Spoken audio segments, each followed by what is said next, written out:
Okay, we're going to talk about containers, and a scene is built by using a set of containers, and each container can hold multiple items that define the layout and hierarchy of a scene. So to get started, what we're going to do is just drag a geometry plugin up into the scene tree. I'm going to use a cube here, and I'm just going to let go, and here it is within our scene tree.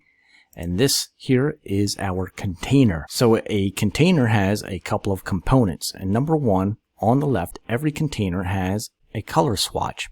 Now it's difficult to see on this one because I have it highlighted, but if I click on it, there's a little color swatch on the very left of the container that allows us to change the color of each container. And when you have multiple containers within a scene, this could be very handy.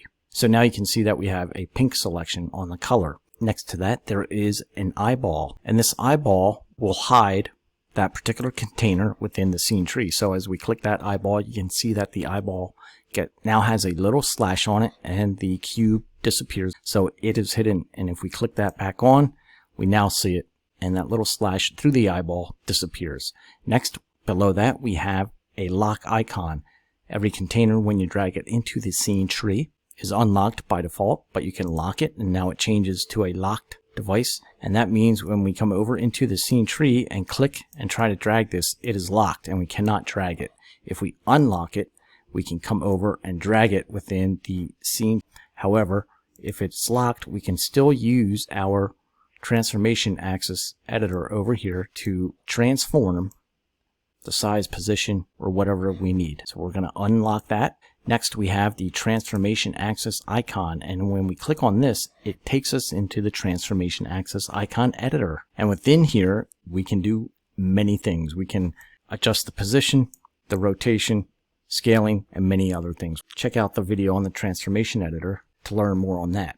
Every container also shows you what it is. So basically, in our case here, we drug a geometry down here. So it shows us the option of the cube, and if we click on that cube, it will again take us into the properties to the right. Now as we continue to add things on this container, we'll get more icons. So for instance, whether we are in the classic mode or the Viz Engine render mode, whichever we add, we'll get more icons. For instance, I can add a material right here, and you can see that it adds an icon for the material, and we can click on that and access the material editor.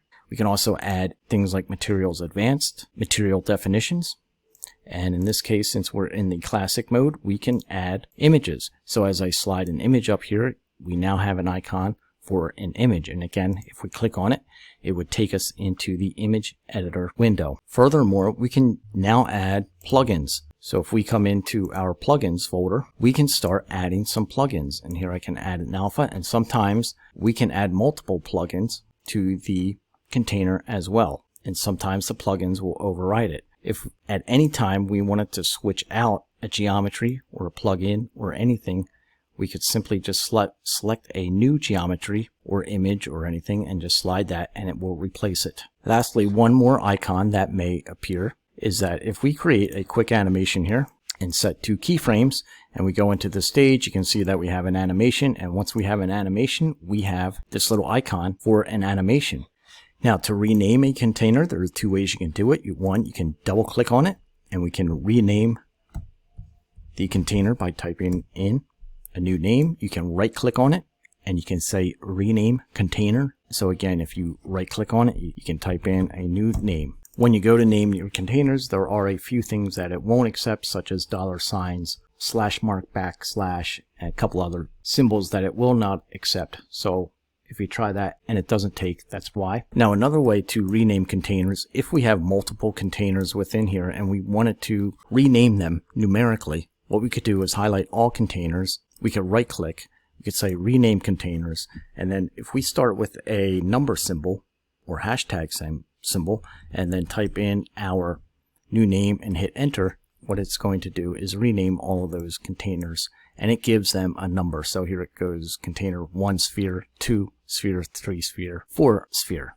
So by adding that hashtag symbol, it will automatically renumber the containers. So I'm going to just delete these, and to delete any container, you can just highlight it and slide that right to the trash can. If I want to select multiple containers, at a time. I can select a container, I can hold down Control, and I can select multiple containers that way. Or you could hold down Shift and then it selects all the containers. So for instance, if I want to delete these 2 containers, I can just hold down Control, I'll click, drag them right to the trash can.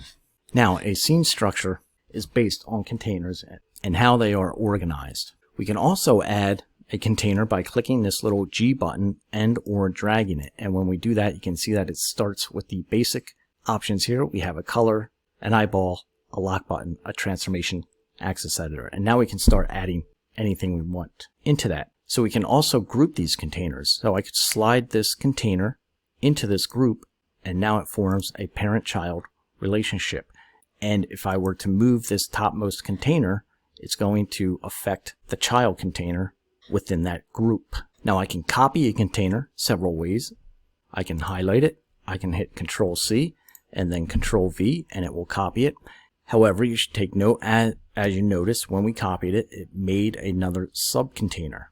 And you can tell by that hierarchy by the little arrow on the left. And if we were to click on that little arrow, it reveals a subcontainer. And if I wanted to drag a container out of a subcontainer and put it into another group and or a container, I can do that by clicking and dragging, and then we have these little options of letting you know where it's going to go. For instance, you can see the little white bar, it's going to be a subcontainer of that.